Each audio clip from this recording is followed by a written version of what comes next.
Olá, gentes! Como vocês estão? Hoje eu gostaria de falar com vocês a respeito do quinto episódio da segunda temporada de Round 6, certo? Aqui no encaminhamento da nossa série de vídeos, comentando episódio a episódio. Eu acho, se é pra começar falando alguma coisa, eu acho que foi um episódio melhor que o episódio 4, né? Que eu considerei o mais fraco. E, de novo, porque eu disse que ele evidenciava a repetição de plots, a repetição de tramas, a repetição de alguns esquemas que ocorreram na primeira temporada. E esse quinto episódio, ele continua com esse problema, ele continua evidenciando essa questão, que, de novo, não chega a ser um grande problema para a série. Tanto que eu vou falar das coisas boas daqui a pouco, desse episódio. Mas acaba mostrando assim que eles estão repetindo uma fórmula que funcionou. Porque assim, no fim, a gente quer ver o jogo. A gente quer saber quais que são os 6 desafios. É óbvio que os desafios desse ano vão ser diferentes do ano da temporada passada. Então a gente sabe que tinham que mudar alguma coisa. E estão mudando assim o que é necessário, pelo menos na minha visão. E esse episódio 5, eu achei ele muito interessante, porque assim, ele dividiu bem o que ele queria falar. Toda a primeira parte do episódio é dedicada ao jogo, certo? Esse jogo dos 5 desafios e tal, que eles tinham que fazer em grupos de 5. E assim, o começo todo é muito bem filmado, é muito tenso. A gente tem, assim, a tensão no máximo, né? Porque, claro que a gente se importa com o nosso grupo, né? Que, assim, eu acho interessante como eles vão dividindo a questão dos protagonistas. Porque, assim, temos o nosso protagonista principal, que é o Jin-Woo. Beleza. A gente tá com ele, a gente vai acompanhar a história dele e a gente torce pra ele ganhar. Aí, ele acaba formando um grupo, né? Ele acaba formando uma certa aliança com a moça grávida, que eu acho uma personagem interessante. Eu gostei da atriz, gostei do trabalho que ela tá fazendo. Que é, de novo, é um nível de tensão a mais, porque ela tá grávida, né? Então tem um risco a mais na morte dessa moça. Aí, junto com ele, vamos ter o amigo dele, né? Aquele senhor gordinho que é da Marinha, que é um personagem muito. Ele é muito bom como alívio cômico. Temos o outro, entre aspas, alívio cômico, que é o outro marinheiro, que é um jovem, né? Inclusive tem indícios de que ele não é nunca não foi da Marinha, na verdade. Mas eu gosto dele também, o personagem é divertido. Eles são a leveza do episódio, né? A leveza dessa temporada, pelo menos. Eles funcionam muito bem como uma dupla. Gostei bastante. E o que fecha, entre aspas, os protagonistas desse jogo é o líder, certo? Que tá ganhando contornos, eu admito, bem interessantes. O ator continua mantendo um bom trabalho, né? Que ele, assim, ele é muito dissimulado, porque, primeiro, ele é um dos mandantes desse jogo, né? Ele tá por dentro de tudo. Ele tá ali infiltrado entre os protagonistas. E ele... Só que dentro do jogo, primeiro, ele ajuda mesmo. Ele comemora quando alguém do jogo sobrevive. Ele defende o grupo dele. Inclusive tem uma cena, não sei se foi no episódio passado, que ele desceu uma porrada naquele tal do rapper lá. Foi maravilhoso aquela cena. E assim, ele se mostra um cara muito, muito boa praça, né? Um cara muito carismático. Um cara assim que, pô, você quer ter ele no seu time. Só que a gente, o telespectador, sabe que na verdade ele tá infiltrado ali. E eu quero muito saber o que vai findar disso, né? Se no final ele vai se redimir, se no final ele vai trocar de lado, se no final ele vai realmente ser o vilão. Então, assim, é um personagem que tá repetindo uma trama da primeira temporada, como eu já disse, mas ele funciona dentro da estrutura. O ator é bom e o texto que dão pra ele é interessante, né? E a gente vai querer saber quando que o Ji-Hoon vai descobrir sobre a identidade verdadeira dele. E quando que o líder vai saber que o Ji-Hoon conhece o irmão dele.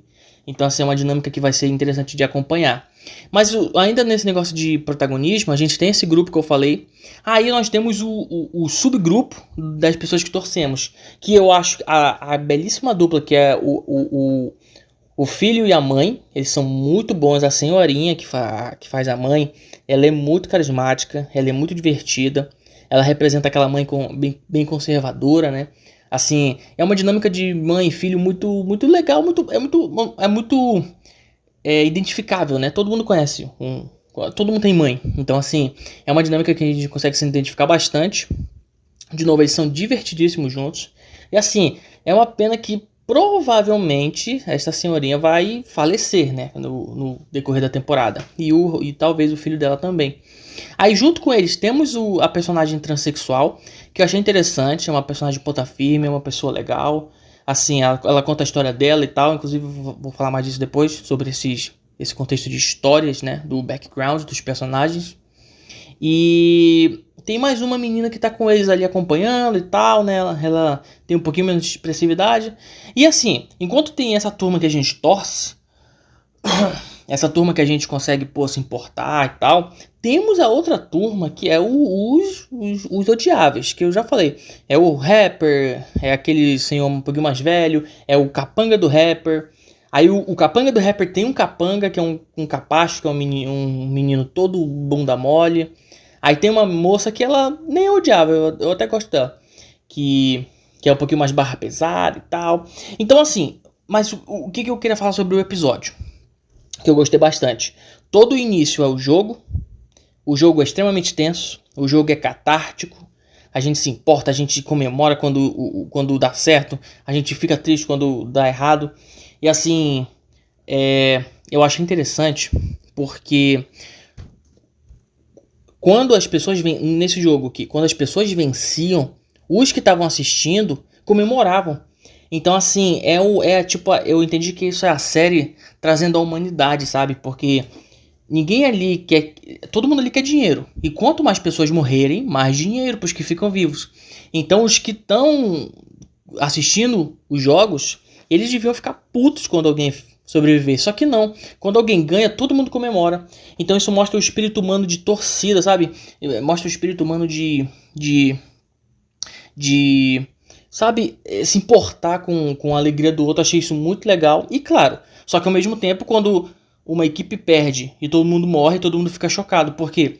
Porque é a série sempre trazendo a gente pra realidade. Tipo, não importa o quanto um jogo desse possa divertir, é um jogo mortal. É uma coisa que não deve ser apoiada. É uma coisa que tem que ser abominada, obviamente.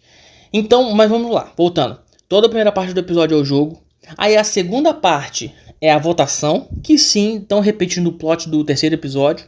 Achei um pouquinho repetitivo, mas tudo bem. Tem a segunda votação, aí tem as discussões. O líder, inclusive, tenta convencer o pessoal a desistir do jogo. Achei muito interessante essa cena.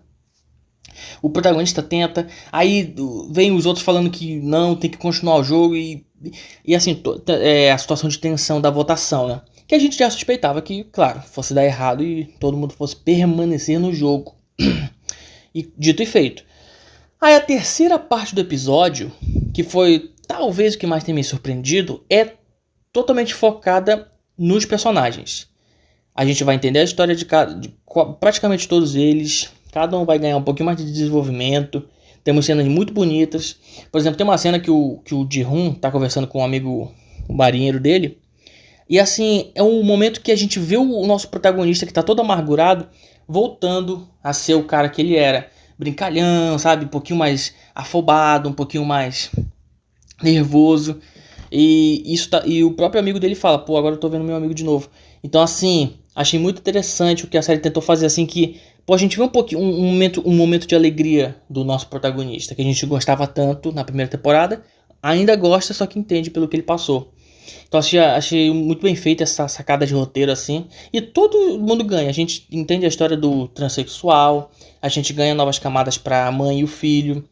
Sabe? A menina que tá grávida, poxa, tem uma cena muito forte. Ela chorando no banheiro no final. Dizendo que tá com medo, né? Porque, afinal, é o filho dela que tá em jogo ali também. Ela deixa claro que ela não tem pai e mãe. Tipo assim, ela não tem essa opção na vida dela.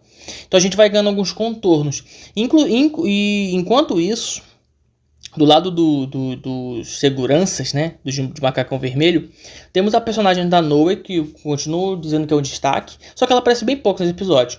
Basicamente ela é ameaçada pelo restante do esquadrão, né, por dois capangas lá que estão falando que ela tá atrapalhando os negócios dele e tal. E acho que ela tem um plano, assim, então foi pouquíssimo que a gente teve dela nesse episódio.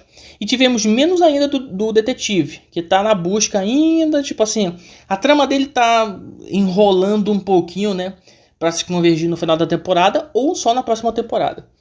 Mas no restante o episódio ele foi estável, ele foi um episódio decente, foi um episódio melhor que o passado. Então eu gostei do que foi feito, apesar de ainda termos uma certa repetição de plots, como eu já falei, né? Mas ainda assim a série se mantém.